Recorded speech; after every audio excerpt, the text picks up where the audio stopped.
Welcome students. आज फिर से हम लोग नए लेक्चर में अभी हम लोग इंट्रोडक्शन लेक्चर पढ़ रहे हैं।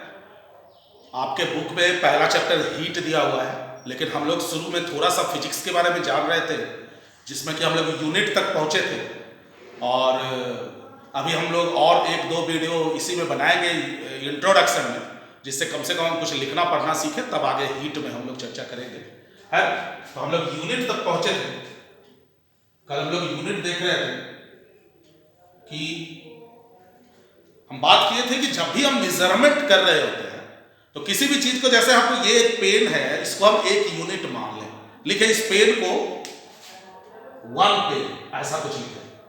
तो अगर कोई ये लाइन है, इसकी लंबाई इससे 1 2 3 मान लेते हैं, 3 इतना लंबा है, ये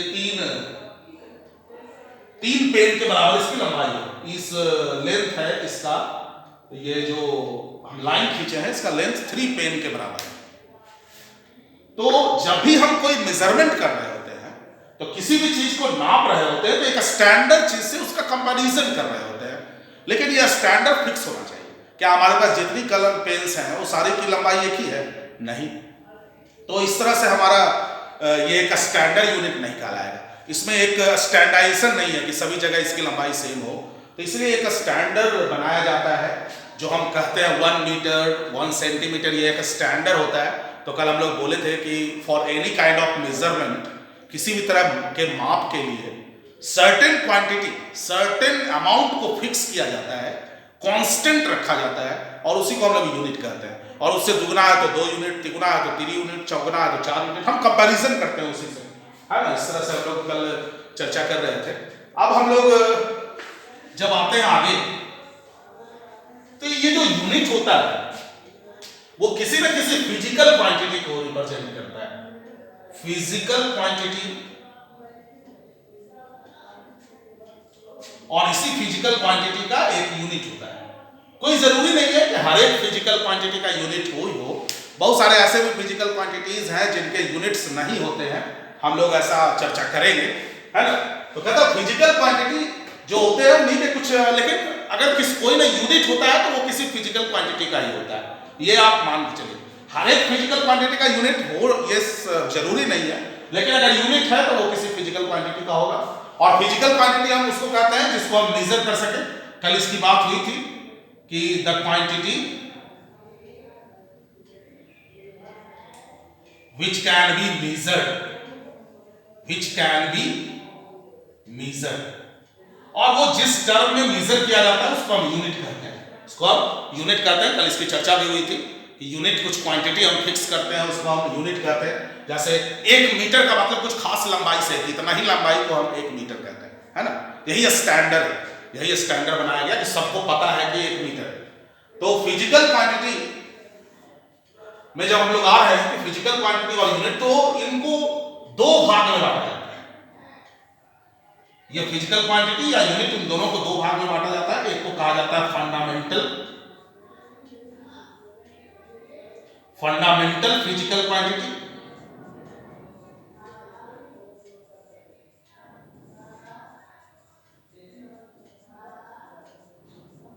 और दूसरे को कहा जाता है डेराइव।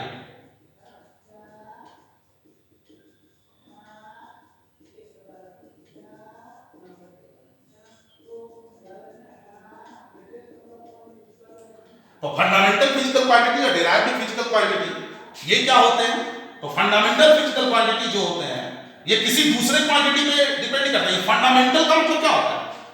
फंडामेंटल का हिंदी होता है मौलिक, और इसका अगर आप दूसरे भाषा में कहें तो ये बेसिक होता है। इसको ऑल्सो बेस क्वांटिटीज भी कहा जाता है, या बेसिक यूनिट भी कहा जाता है। फंडामेंटल टर्म कहां कहां आता है? फंडामेंटल टर्म आया कि जब आप सेल को डिफाइन कर रहे थे, cell is the fundamental unit of life.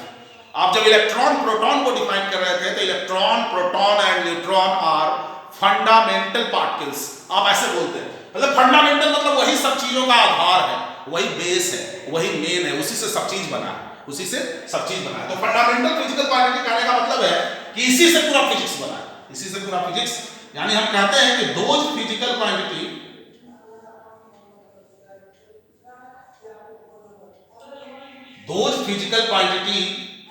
quantities which do not depend upon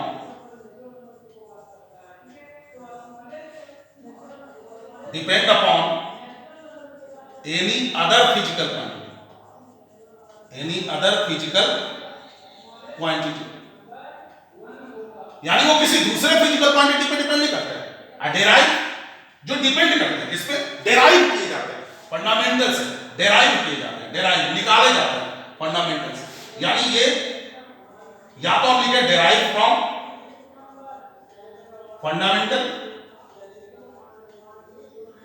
physical quantity, और या हम कह सकते हैं कि डिपेंड अपॉन फिजिकल क्वांटिटी। तो depend upon fundamental physical quantity, depend upon fundamental physical quantity, यानी ये डिपेंड करते हैं फंडामेंटल फिजिकल क्वांटिटी पे। तो इस तरह से हम लोग देख सकते हैं कि जैसे अगर हम एक ले कि फंडामेंटल फिजिकल क्वांटिटीज भी अलग अलग होते हैं, अलग अलग यूनिट सिस्टम में फंडामेंटल फिजिकल क्वांटिटी अलग अलग होते हैं। जैसे अगर हम एक एमकेएस सिस्टम लें, एमकेएस यूनिट सिस्टम होता है जिसमें हम कहते हैं मीटर, किलोग्राम और सेकंड, ऐसा होता है। ये एमकेएस यूनिट सिस्टम होता है, मीटर, किलोग्राम, सेकंड। तो ये मीटर, किलोग्राम, सेकंड एमकेएस एक यूनिट सिस्टम जिसमें तीन ही फिजिकल क्वांटिटी फंडामेंटल है। मीटर यानी लेंथ, किलोग्राम यानी मास एंड सेकंड यानी टाइम। ये तीन ही फंडामेंटल क्वांटिटी है इस एमकेएस यूनिट सिस्टम। इसको हम एमकेएस यूनिट सिस्टम कहते हैं, यूनिट सिस्टम। तो अगर हम बातें करें कि जैसे ये तीन फंडामेंटल क्वांटिटीज हैं और इनसे कुछ डिराइव, जैसे कि अगर आप लोग पढ़े होंगे speed equal to distance by time, distance by time. तो देखिए डिस्टेंस इज लेंथ है, डिस्टेंस हम कहीं से नापते हैं, तो हम क्या से नापते हैं? स्केल से नापते हैं, और इसको कुछ 2 मीटर 3 मीटर लिखते हैं, यानी ये लेंथ क्या है? ये लेंथ से डिराइव हुआ है। और टाइम यानी सेकंड, टाइम तो टाइम ही है, यानी ये दो फंडामेंटल फिजिकल क्वांटिटी से डिराइव हुआ। कौन? स्पीड। तो speed is derived physical quantity, speed derived physical quantity, length and time fundamental physical quantity. और इसके दोनों के यूनिट को मिला के ऊपर लेंथ है मीटर और नीचे टाइम सेकंड है, यानी इसको हम पढ़ेंगे मीटर पर सेकंड, मीटर पर सेकंड पर, यानी मीटर पर यूनिट सेकंड। यानी ये पर जो टर्म आता है वो इस तरह से आता है कि अगर आप 10 सेकंड में कुछ 5 मीटर का डिस्टेंस ट्रैवल कर रहे हैं तो 1 सेकंड में कितना जा रहा है? यानी 0.5 मीटर पर सेकंड। ये हो गया मीटर पर सेकंड आपका स्पीड। तो ये मीटर पर सेकंड जो है स्पीड का यूनिट कहलाया, यानी ये डिराइव्ड यूनिट हुआ। किससे डिराइव हुआ? तो डिस्टेंस एंड टाइम के यूनिट से, फंडामेंटल यूनिट से। तो इस तरह से हम कुछ फंडामेंटल फिजिकल क्वांटिटी होंगे, कुछ डिराइव्ड फिजिकल क्वांटिटी होंगे, और इसके यूनिट फंडामेंटल यूनिट कहलाएंगे और इसके यूनिट डिराइव्ड यूनिट कहलाएंगे। यानी जब हम फंडामेंटल यूनिट लिख रहे होंगे तो क्या लिख रहे होंगे? Fundamental unit. तो हम कहेंगे unit of fundamental physical quantity, unit of fundamental physical quantity. और जब हम कह रहे होंगे डिराइव्ड यूनिट,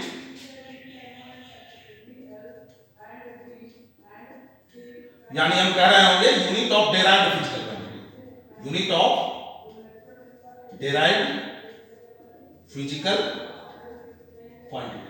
यानी जो डिराइव्ड फिजिकल क्वांटिटी होंगे उनके यूनिट डिराइव्ड यूनिट कहलाएंगे, या हम ऐसे भी बोल सकते हैं कि वैसे यूनिट जो फंडामेंटल यूनिट से डिराइव होंगे वैसे यूनिट डिराइव्ड यूनिट कहलाएंगे। तो इस तरह से ये हम लोग यूनिट सिस्टम जो भी फिजिकल क्वांटिटी है हमारा, उसको हम 2 भाग में बांटते हैं, है ना। और वो 2 भाग में बांटते हैं, तो एक भाग जो होता है वो फंडामेंटल होता है, जिसपे सारा चीज डिपेंड करता है, वो बेस होता है और उसी से सब निकल के आता है। तो ये फंडामेंटल फिजिकल क्वांटिटी अलग अलग यूनिट सिस्टम में अलग अलग होते हैं। ये बहुत सारे यूनिट सिस्टम होते हैं, बहुत सारे यूनिट सिस्टम होते हैं जिसमें ये सब फंडामेंटल फिजिकल क्वांटिटी ये सब अलग अलग होते हैं।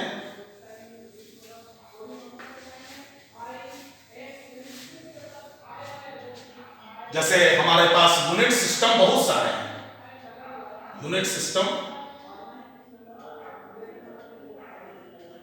सबसे पहला हम लेते हैं MKS, ये यूनिट सिस्टम जो है MKS unit system.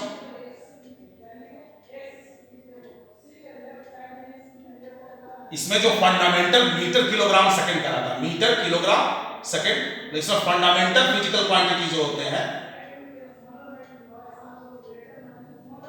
Fundamental physical quantity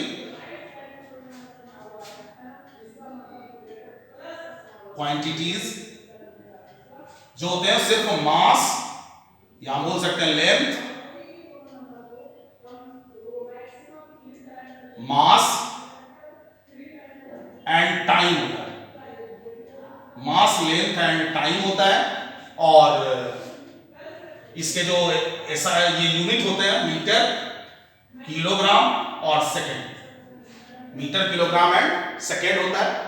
और इसी तरह से CGS सिस्टम होता है, CGS सेंटीमीटर ग्राम सेकंड। यहां भी तीन ही फिजिकल क्वांटिटी है, लेकिन यहां पर जो सेंटीमीटर है, ग्राम है और सेकंड है।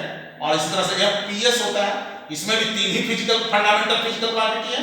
इसमें फुट, पाउंड एंड सेकंड होता है। पाउंड के लिए LB सर इस्तेमाल करते हैं, हम लोग जानते हैं। तो इस तरह से ये तीन जो यूनिट सिस्टम है, लेकिन इनसे हमारा जो है जो रिक्वायरमेंट पूरा नहीं हो रहा था, तो इसके लिए एक नया यूनिट सिस्टम बनाया गया और उसका नाम दिया गया SI यूनिट सिस्टम। इसका नाम दिया गया SI यूनिट सिस्टम, जिसमें इसको इंटरनेशनल सिस्टम ऑफ यूनिट कहा गया। इंटरनेशनल सिस्टम ऑफ यूनिट कहा गया या इंटरनेशनल स्टैंडर्ड कहा गया, इंटरनेशनल स्टैंडर्ड कहा गया।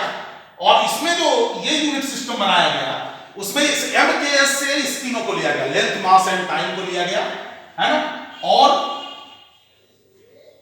इनके यूनिट्स को भी लिए गए, length metre, kilogram, second. Metre small m, kilogram small kg और सेकंड स्मॉल s। और इसके अलावा भी चार, ये थ्री कम्स फ्रॉम, कहां से है? 3 कम्स फ्रॉम MKS। और ये जरा सा भी नहीं कंफ्यूज होना आप लोग को, ये MKS यूनिट सिस्टम एक अलग यूनिट सिस्टम है। ऐसा यूनिट सिस्टम में इसको इंक्लूड किया गया, रखा गया है। और इसके अलावा 4 अदर लिए गए, 4 अदर। तो 4 अदर कौन कौन से लिए गए? सबसे पहला नाम आया टेम्परेचर,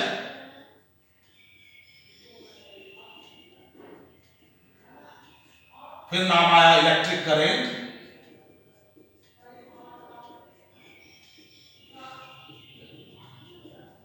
फिर नाम आया ल्यूमिनस इंटेंसिटी,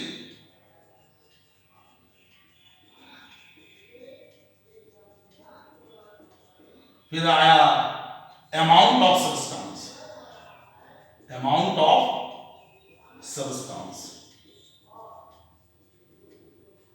ये 4 और भी लाए गए। तो टेम्परेचर का यूनिट हुआ केल्विन,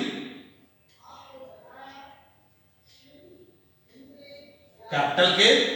इलेक्ट्रिक करंट का हुआ एम्पियर, कैपिटल A। और ल्यूमिनस इंटेंसिटी का कैंडेला, CD। और अमाउंट ऑफ सब्सटेंस का मोल। आप यहां ध्यान से देखें तो ये कितने होते हैं? 3 और 4, टोटल 7। ये टोटल 7 फंडामेंटल फिजिकल क्वांटिटी रखे गए, फंडामेंटल फिजिकल क्वांटिटी रखे गए इन SI सिस्टम। किसमें रखे गए? SI सिस्टम में। इसमें थोड़ा सा इंट्रोडक्शन हम लोग ले लें। टेम्परेचर हम लोग जानते हैं, जब कोई चीज हम गर्म चीज को छूते हैं तो हम कहते हैं कि इसका टेम्परेचर ज्यादा है। तो टेम्परेचर को अगर हम लोग डिफाइन करना चाहें तो टेम्परेचर जो होता है वो 2 तरह से आप इसको डिफाइन कर सकते हैं टेम्परेचर को। कि एक तो चीज होता है कि ये degree of hotness and coldness है, degree of hotness and coldness है। कोल्डनेस यानी गर्म और ठंडा का जो डिग्री है वो टेम्परेचर कहलाता है। दूसरा ऐसे समझें कि जब किसी चीज को हम छूते हैं, टच करते हैं, तो हमको हॉट, गर्म लगता है। इसका मतलब हीट का फ्लो उस बॉडी से हमारे बॉडी में होता है। और जब किसी बॉडी को हम टच करते हैं और हीट वो ठंडा लगता है, इसका मतलब हीट का फ्लो हमसे उसमें हो रहा है, यानी वो ठंडा लग रहा है, मतलब हीट का फ्लो। यानी यहां पर हीट एक क्या है, तो हीट एक फॉर्म है एनर्जी का। हीट जो है वो फॉर्म है एनर्जी का। इसको नेक्स्ट चैप्टर में ही हम लोग पढ़ने वाले हैं। Form of energy which provides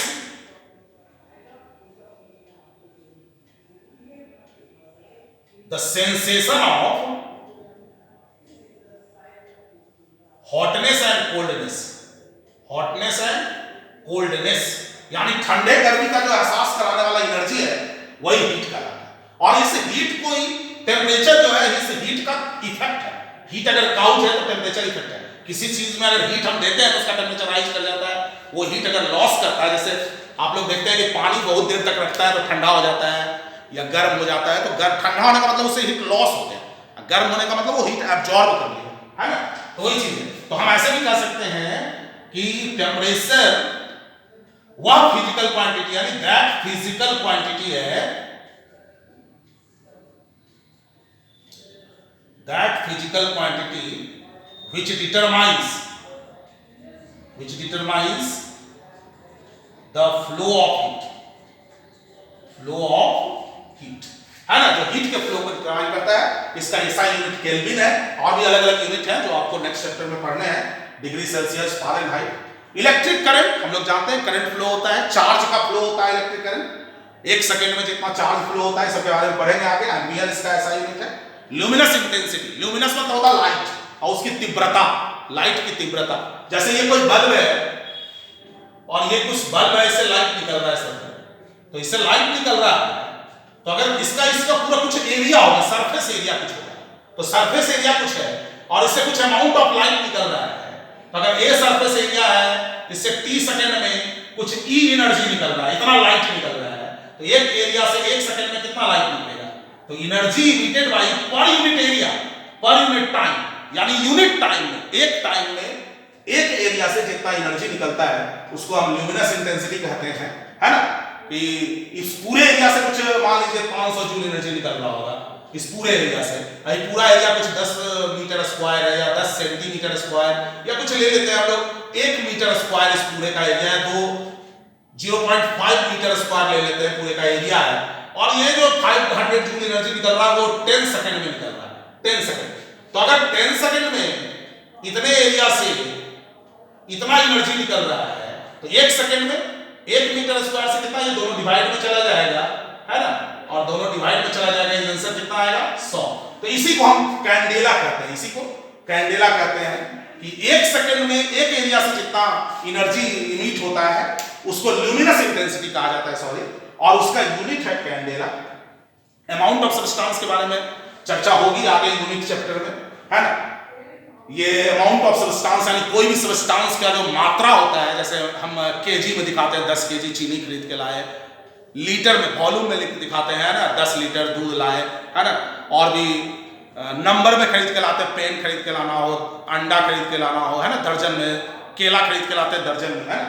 तो अमाउंट ऑफ सब्सटेंस, कोई भी सब्सटेंस का अमाउंट जो है उसका एक यूनिट होता है मोल, इसके बारे में भी हम लोग पढ़ेंगे, है ना।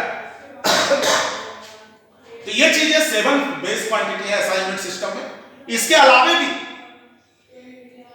2 सप्लीमेंट्री क्वांटिटी ऐड किए गए हैं SI यूनिट सिस्टम में, जिनके यूनिट एक्चुअल में होते नहीं लेकिन उनके यूनिट मान लिए गए हैं। एक जो सप्लीमेंट्री क्वांटिटी है 2, ये इतना फंडामेंटल है, और 2 सप्लीमेंट्री क्वांटिटीज हैं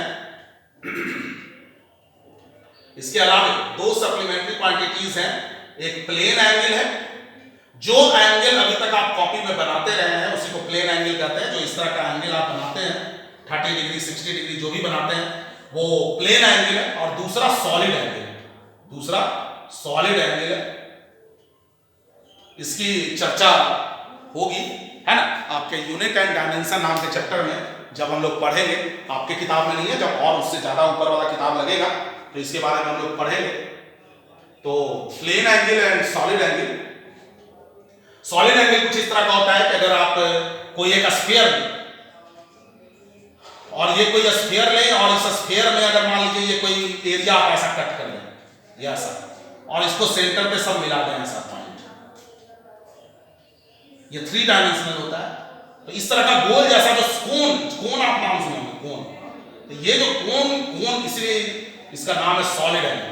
ये इस तरह का है, ये जो इसको ओमेगा से दिखाते हैं, ये सिंबल ओमेगा का है, ओमेगा से दिखाते हैं। इसका डिफिनीशन सिंपल होता है कि आप जब भी कोई प्लेन एंगल बनाते हैं, तो प्लेन एंगल बनाते हैं तो क्या होता है, ये एक आर्क खींचते हैं, तो ये आर्क लंबाई होता है, इसको एल से अगर दिखाइए, ये आर्क लेंथ जो है एल से, और ये रेडियस है, तो जो प्लेन एंगल होता है वो इसको थीटा से दिखाते हैं हम लोग। तो जो प्लेन एंगल होता है इस आर्क लेंथ एंड रेडियस के रेशियो के बराबर होता है, L/R, इसका रेशियो ही एंगल कहलाता है। और सॉलिड एंगल क्या होता है कि ये जो सरफेस एरिया है, ये जो सरफेस एरिया और ये रेडियस है, तो ये सॉलिड एंगल जो होता है वो सरफेस एरिया और रेडियस के स्क्वायर के रेशियो के बराबर होता है, यानी उसका रेशियो को ही एक नाम दिया गया है सॉलिड एंगल। तो इस तरह से हम लोग और भी पढ़ेंगे इसके बारे में ज्यादा। तो ये था SI यूनिट सिस्टम का डिस्क्रिप्शन। और यहाँ पर एक चीज और हम आपको बता दें कि यहाँ आप देख रहे होंगे हम स्मॉल लेटर का इस्तेमाल किया है, जितने भी फुल फॉर्म्स लिखे गए हैं उसमें सब में स्मॉल लेटर इस्तेमाल किया गया है, और सिंबल में स्मॉल लेटर भी इस्तेमाल किया गया और कैपिटल लेटर भी इस्तेमाल किया गया, ध्यान रखो। तो सिंबल जो अगर साइंटिस्ट का नाम होता है, ये देखिए साइंटिस्ट का नाम, तो उसका सिंबल कैपिटल लेटर होता है। जैसे अगर फोर्स का यूनिट हम लोग देखते हैं, फोर्स का यूनिट, तो अगर हमको फुल फॉर्म में लिखना है तो न्यूटन, और सिंबल में लिखना है तो कैपिटल है। अगर फुल फॉर्म ऑलवेज स्मॉल में लिखा जाएगा, और सिंबल अगर साइंटिस्ट का नाम है तो कैपिटल, अगर साइंटिस्ट का नाम है तो स्मॉल। ये बातें ध्यान रखनी होगी आपको। और जैसे SIS का भी प्रयोग होता है, 5 मीटर्स, अगर फुल फॉर्म लिख रहे होंगे तो SIS करेंगे, लेकिन अगर सिंबल लिख रहे होंगे तो कुछ नहीं। और ये SIS साइंटिस्ट के नेम में नहीं लगेगा, साइंटिस्ट के नेम में SIS नहीं लगेगा, मतलब ये 5 केल्विन भी अगर फुल फॉर्म में लिखना है तो ऐसे ही। तो इसलिए सिंपल हम लोग सिंबल का ही इस्तेमाल करेंगे। सिंबल में साइंटिस्ट के सिंबल नेम वाला सिंबल जो होगा वो कैपिटल लेटर में होगा, और जो बिना साइंटिस्ट के नेम वाला सिंबल होगा वो स्मॉल लेटर में होगा। ये सब बात ध्यान रखना है। और इन सभी में जितने भी बेस क्वांटिटीज है उसमें एक ऐसा फिजिकल क्वांटिटी है जिसमें एक प्रीफिक्स लगा हुआ है। प्रीफिक्स कहते हैं हम लोग, किसको कहते हैं प्रीफिक्स? ये भी बात आप लोग को ध्यान देने की है कि आप लोग पढ़े होंगे मिली, सेंटी, देसी, डेका, हेक्टो, किलो। तो मिली का मतलब होता है 10⁻³ मतलब 1/1000। सेंटी का मतलब होता है 10⁻², मतलब 1/100। देसी का मतलब होता है 10⁻⁻1 यानी 1/10। डेका का मतलब होता है 10। हेक्टो का मतलब होता है 10⁻² यानी 100। और किलो का मतलब होता है 10⁻³ मतलब 1000।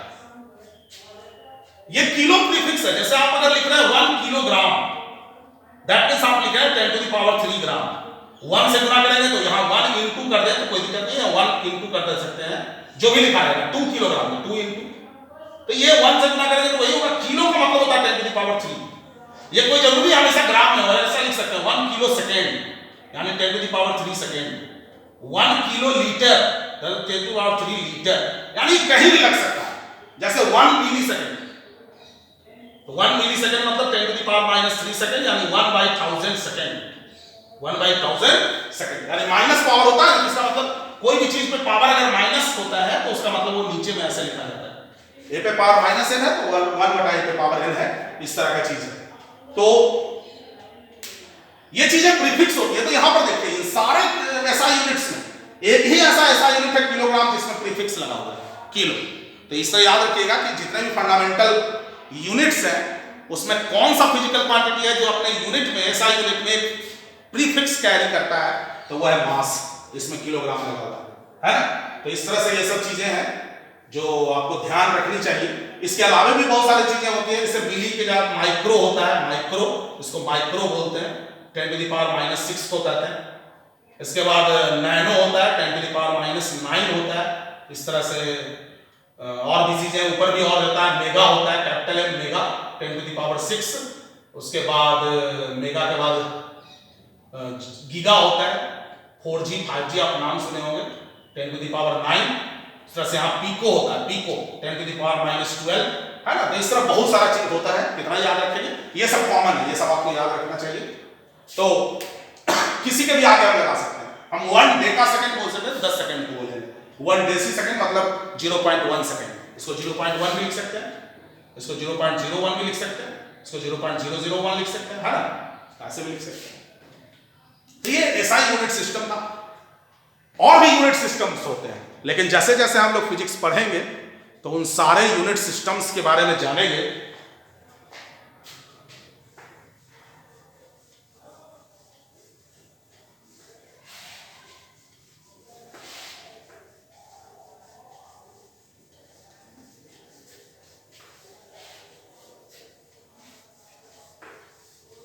कुछ यूनिट्स को हम लोग जान लें, जो डेराइव्ड यूनिट्स को, ये तो फंडामेंटल है। डेराइव्ड यूनिट्स में सबसे पहले बात आएगी तो स्पीड की आएगी, जो डिस्टेंस बाई टाइम होता है। तो डिस्टेंस बाई टाइम होता है, यानी डिस्टेंस को हम मीटर में नापेंगे और टाइम को सेकंड में, तो हम स्पीड का यूनिट मीटर पर सेकंड बोलेंगे। और जितने भी तरह के स्पीड हो, एवरेज स्पीड या चेंज इन स्पीड, सब चीज में ये मीटर पर सेकंड ही होगा। और वेलोसिटी का भी सेम यूनिट होगा। वेलोसिटी और स्पीड में कुछ डिफरेंस है, यहां डिस्प्लेसमेंट बाई टाइम होता है। तो इन सब बातों की चर्चा आपका सेकंड चैप्टर है मोशन, उसमें हम करेंगे डिस्प्लेसमेंट बाई टाइम। अभी आप इसको याद रखिए, ये भी मीटर पर सेकंड होता है। डिस्प्लेसमेंट और डिस्टेंस में इतना ही अंतर होता है कि जैसे आप इधर 2 मीटर गए, इधर ये मान लीजिए 3 मीटर गए और इधर ये 4 मीटर गए, और ये डायरेक्ट ये 5 मीटर है, डायरेक्ट ये 5 मीटर है। तो आप अगर ये रास्ता चुनेंगे, ऐसे गए मान लीजिए, तो आप डिस्टेंस चले 3 मीटर प्लस 4 मीटर, यानी टोटल 7 मीटर डिस्टेंस चले, लेकिन डिस्प्लेसमेंट यही है, शॉर्टेस्ट डिस्टेंस बिटवीन, ये ए से बी तक जाना था आपको, और ये एक सी था, तो ए से सी होते हुए बी गए, लेकिन डिस्प्लेसमेंट यही ए बी रहा। यानी डिस्प्लेसमेंट हम आपसे पूछेंगे तो वो 5 मीटर ही होगा। और अगर आप ऐसे भी जाएंगे, इसी पाथ पे जाएंगे, तो डिस्टेंस भी 5 मीटर हुआ और डिस्प्लेसमेंट भी 5 मीटर हुआ। यानी डिस्प्लेसमेंट शॉर्टेस्ट डिस्टेंस को बोलते हैं। दो पॉइंट के बीच जो शॉर्टेस्ट डिस्टेंस होता है उसको डिस्प्लेसमेंट बोलते हैं, और डिस्टेंस तो जो पाथ आप जो रास्ता ट्रेवल कर रहे हैं उस रास्ता का लंबाई होता है। तो ये सब आगे पढ़ेंगे हम लोग। उसी तरह से एक क्वांटिटी होता है जो एक्सेलरेशन होता है, वो होता है चेंज इन वेलोसिटी बटा टाइम। चेंज इन वेलोसिटी बटा टाइम, यानी चेंज मतलब होता है परिवर्तन, यानी वेलोसिटी में कितना परिवर्तन हुआ टाइम के साथ, तो वो चेंज इन वेलोसिटी बटा टाइम होता है। तो जैसे मान लीजिए कि आपकी वेलोसिटी पहले 2 मीटर पर सेकंड थी, बाद में ये चेंज होके हो गया 5 मीटर पर सेकंड, तो चेंज कितना हुआ, परिवर्तन कितना हुआ, परिवर्तन कैसे निकालेंगे, घटाएंगे फाइनल में से इसके, तो ये चेंज निकलेगा। चेंज तो कितना आएगा 3 मीटर पर सेकंड। तो देखिए, तो इसका यूनिट मीटर पर सेकंड ही है ना, यानी चेंज इन वेलोसिटी का भी यूनिट क्या है, मीटर पर सेकंड। तो मीटर पर सेकंड और बटा टाइम नीचे तो भी सेकंड, यानी मीटर, इसको आप पढ़े होंगे कभी ऐसा कुछ, ए बटा बी होता है और पूरा सी बटा डी होता है, तो नीचे बटा ऐसा कुछ बी बटा सी हो जाता है गुना में, है ना। तो ये मीटर बटा सेकंड और बटा 1/सेकंड, यानी क्या हो जाता है, मीटर बटा सेकंड का स्क्वायर। ये एक्सेलरेशन होता है। स्पीड हो गया, वेलोसिटी, एक्सेलरेशन फिर आते हैं हम लोग लीनियर मोमेंटम। एक कहलाता है लीनियर मोमेंटम, ये होता है mass into velocity. Mass into velocity होता है ना। तो मास का, इसका यूनिट देखेंगे तो मास का केजी और वेलोसिटी का मीटर पर सेकंड, तो इसका यूनिट कहलाता है लीनियर मोमेंटम का केजी मीटर पर सेकंड। उसी तरह से अगर हम जब लोग आते हैं फोर्स पे, तो फोर्स बराबर होता है mass into acceleration. Mass into acceleration होता है, तो मास का यूनिट केजी और एक्सेलरेशन का यूनिट अभी निकाले मीटर पर सेकंड स्क्वायर। तो इस केजी मीटर पर सेकंड स्क्वायर को हम लोग न्यूटन करते हैं, हम लोग क्या करते हैं, न्यूटन। इसका सिंबल होता है कैपिटल ए। और अगर यही सीजीएस यूनिट में अगर हम लोग लिखें, तो सीजीएस में क्या लिखेंगे, ये हो गया ऐसा यूनिट में। और अगर सीजीएस में लिखेंगे, देखिए ऐसा यूनिट न्यूटन होता है, ये ध्यान रखें। फोर्स का ऐसा यूनिट अगर आपसे पूछा जाएगा तो न्यूटन होता है, और फोर्स का एमकेएस अगर आपसे पूछेगा, एमकेएस यूनिट बताइए, तो एमकेएस यूनिट केजी मीटर पर सेकंड स्क्वायर होता है। ये देखिए अंतर हो गया कि नहीं, एमकेएस यूनिट पूछा जा रहा है कि ऐसा यूनिट पूछा जा रहा है, ये आपसे ध्यान रखना है। और इसी को सीजीएस में अगर लिखेंगे, तो सीजीएस में किलोग्राम को हम लोग ग्राम लिखेंगे और मीटर को सेंटीमीटर, क्योंकि सीजीएस में सेंटीमीटर ग्राम सेकंड होता है, और टाइम को सेकंड ही लिखेंगे। तो ग्राम सेंटीमीटर पर सेकंड स्क्वायर को डाइन कहा जाता है। क्या कहा जाता है, डाइन। तो ये सब चीजें भी ध्यान रखने की है, रखने की है। उसके बाद जब हम आते हैं आगे, और फिर फोर्स के बाद कौन सा क्वांटिटी है, फोर्स के बाद हम लोग आते हैं प्रेशर। तो प्रेशर बराबर होता है फोर्स बटा एरिया। कुछ ये सब याद रखिए, अभी बाद में धीरे धीरे हम लोग इन सब के बारे में बहुत विस्तार से पढ़ेंगे, है ना। फोर्स का हो गया न्यूटन, एरिया का हो गया मीटर स्क्वायर, यानी न्यूटन पर मीटर स्क्वायर, इसको पास्कल भी कहा जाता है, पास्कल, पीए से लिखा जाता है, कैपिटल पी स्मॉल। और प्रेशर हो गया, उसके बाद एरिया को मीटर स्क्वायर कैसे होगा, तो जब अगर आप एरिया किसी भी चीज का निकालते हैं तो आप करते हैं लंबाई गुना चौड़ाई, length into breath, length into breath. तो लंबाई को भी मीटर में नापते हैं हम लोग, चौड़ाई को भी मीटर में नापते हैं, मीटर गुना मीटर क्या हो जाएगा, मीटर स्क्वायर। या कहीं दूसरे चीज का एरिया हो, पाई आर स्क्वायर, मान लीजिए सर्कल का एरिया है, तो पाई आर स्क्वायर में भी क्या होगा, पाई तो एक नंबर है जिसका वैल्यू आप जानते हैं 22/7 होता है या 3.14 होता है, और रेडियस क्या होता है, मीटर होता है कि नहीं होता है, तो मीटर का स्क्वायर, यानी एरिया का यूनिट मीटर स्क्वायर होता है। उसी तरह से वॉल्यूम अगर आपसे पास आए, वॉल्यूम तो length into breadth into height, यानी metre into metre into metre, यानी मीटर क्यूब, इसको क्या बोलते हैं, मीटर क्यूब या क्यूबिक मीटर भी बोला जाता है, क्यूबिक मीटर। और ऐसा यूनिट लिख रहा है, सब क्या लिख रहा है, ऐसा। अगर इसका सीजीएस यूनिट लिखना रहेगा तो सेंटीमीटर क्यूब लिखना है, सीजीएस यूनिट रहेगा तो सेंटीमीटर क्यूब लिखना है। उसी तरह से अगर मान लीजिए वॉल्यूम आपको स्फीयर निकालना है, तो स्फीयर क्या होगा, 4/3 पाई आर क्यूब। तो यहाँ भी रेडियस, ये सब तो नंबर है, रेडियस का क्यूब नंबर है, तो उसके साथ तो कोई यूनिट अटैच है नहीं, सिर्फ रेडियस को ही नाम लगा पे मीटर में। तो इस तरह से वॉल्यूम का यूनिट हो गया। फिर प्रेशर आ गया, ये सब डिराइव्ड क्वांटिटी है, सब क्या है, डिराइव्ड क्वांटिटी है। फिर वर्क आते हैं, तो वर्क बराबर होता है फोर्स इनटू डिस्प्लेसमेंट। तो फोर्स को न्यूटन लिखते हैं, डिस्प्लेसमेंट को मीटर लिखते हैं। तो न्यूटन मीटर को लिखा जाता है जूल, इसी को लिखा जाता है जूल। और इसका सीजीएस यूनिट जो डायमीटर सेंटीमीटर होता है, इसका सीजीएस यूनिट होता है आर्ग, इसको हम बोलते हैं आर्ग। तो ये चीजें हैं। और ये जो जूल यूनिट होता है वो एनर्जी का भी यूनिट होता है, एनर्जी का भी ऐसा यूनिट होता है जूल, है ना, एनर्जी का भी ऐसा यूनिट जूल होता है। और इस तरह से जैसे जैसे हम फिजिकल क्वांटिटी पढ़ते जाएंगे वैसे वैसे उसका यूनिट भी लिखना सीखेंगे। ये सब चीजें हमारी ध्यान में रहनी चाहिए, क्योंकि जब हम लोग पढ़ रहे होंगे हीट, तो हीट का जब ऐसा यूनिट की बात आएगी तो उसको हम बोलेंगे कि जूल होता है उसका ऐसा यूनिट। तो ये सब चीज चलते, क्योंकि heat is a form of energy, heat is a form of energy. तो इस तरह से हम लोग थोड़ा सा यूनिट के बारे में सीख लिए, जान लिए, जानना जरूरी था, इसलिए हम लोग जाने। और चैप्टर में जाने से पहले ये सब चीजें जरूरी होती है, थोड़ा सा बेस। तो आज के लिए इतना ही, और हम लोग फिर मिलते हैं नेक्स्ट वीडियो में। और अब जो हम लोग धीरे धीरे अपने बुक्स में भी इंटर करेंगे, हालांकि ये पहला चैप्टर होना चाहिए था यूनिट एंड डायमेंशन, लेकिन आपके बुक को हमको फॉलो करना है। जब हम आपका बुक खत्म करेंगे तब भी फिर से शुरू होगा, बारी बारी से एक चीज को बार बार, ताकि आप समझ सकें, याद रख सकें। आज के लिए इतना ही, धन्यवाद।